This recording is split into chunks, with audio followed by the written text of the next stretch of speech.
বনিয়া হওয়ার কথাই নাই UPPL তো এটা উদয় হওয়া খুর্জ BPF তো মানে এটা অস্ত হওয়া ডুবি যাওয়া এটা খুর্জ হয় গতিকে BPF-ৰ প্ৰতি আৰু একো নাই कौन है ये लोग कहाँ से आते हैं 17 বছৰে যেটো ভুল তেখেতসকলে কৰিলে এতিয়া যদি আৰু ইয়াৰ পিছত যদি আশা পুহি ৰাখিছে এটোতো মানে এটো কোনো বাস্তৱতা নাই কথা তেখেতসকলে কৈছে BPF-ৰ সময়টো কামে কৰা নাছিলে 2016-17 ঘৰ হোৱা নাই এইবিলাক সময়ত কোনে চৰকাৰ আছিলে 16 17 14 15 মানে PM-ৰ বিলাক হোৱা নাই তেতিয়াতো UPPL নাছিলে ৰাজনীতি ঠিকই আছে কি বেয়া দেখিছে সো ইমান এটা গোটেই জল পটপট আপোনালোকেতো মোতকৈ বেছি ভালকৈ জানে ক'ত ঘৰ হৈছে ক'ত দলং হৈছে ক'ত হোৱা নাই বাক্সা জিলাত আমি 8খন দলং কেনচেল কৰিব লগা হ'ল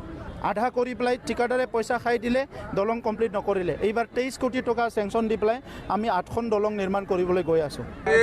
এইটো নাটক এইটো পলিটিকেল যদি কোনোবা PM-ৰ ঘৰৰ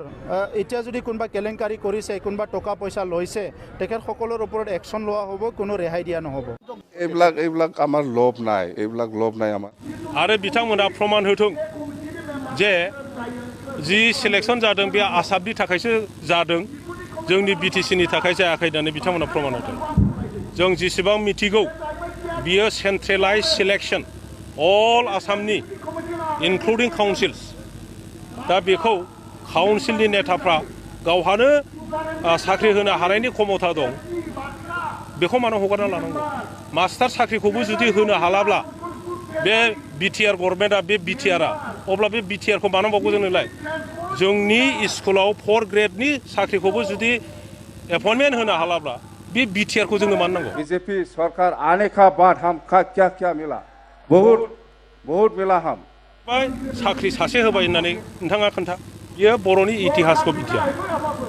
बर'नि इतिहासखौ बिटिया BPF दोलोआ जे बियो इलेक्शन जानानै 15 बोसोर रायजो खुंदों आरो बे 15 बोसोराव ओनसोलाव मा रोखोम उन्नति फैया बोरै गन्डगोल बिराद डिस्टार्ब समनिफ्राय लासै शान्ति फैया बेनि इतिहासखौ बेसेबां मिन्थिगौ आङो बिथांनि सम्पर्क मिथिया किन्तु बिथाङा जि बुंदों बे सासे इरेसपन्सिबल पार्सननि बियो खोथा मोस्ट इरेस्पॉन्सिबल पर्सन नि बियो स्टेटमेंट कैसे लोग रहते हैं यार गासैबो BTC नि अबस्थानि सम्पर्के जोङो बुंगोन बिथांमोना बुजिगोन जोङो जुदि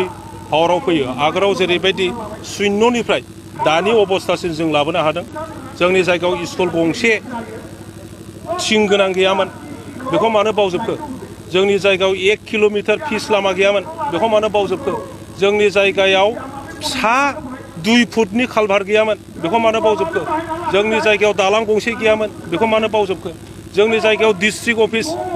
दंमोन नामा क'क्राझार ओनसोलाव इउनियननि कार्यकलापा फैयो जायनि दारैहाय जोंनि गथ' गथायफ्रा शिक्षा मोनो बिदि जोंनाव सिस्टेम माबा दंमोन नामा प्रशासननि बेबस्था दंमोन नामा जों दिनै बेफोरखौ गासैबो सिजल खालामजोब्बाय कौन से भगवान पे विश्वास करें मोनबै डिस्ट्रिक्टआव जों रानबाय सब 10टा सब डिभिजनाव जों रानबाय सिस्टेमा फैबाय अबस्था फैबाय प्रशासन फैबाय बिनि दारैसोना स्कुल कलेज जोंनि जायगायाव फैबाय हस्पिटाल जोंनि जायगायाव फैबाय एग्रिकालचारनि जि इरिगेशन सिस्टेमनिफ्राय आरम्भ खालामनानै कृषकफोरनो मा सहाय सहयोगिता नांगौ मा नांगौ हासारनिफ्राय लानानै गोदान टेक्नोलॉजी बाहाय लाबोनो हाबाय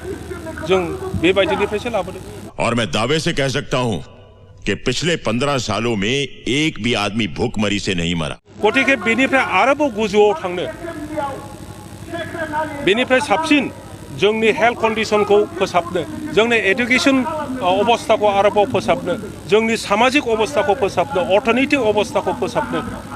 मुझसे हाथ मिला ले गद्दार से दोस्ती नहीं बेनि बेबस्थाफोरखौ जोङो गभर्नमेन्ट फैयोब्ला आरो साबसिन खामानि मावलांगोन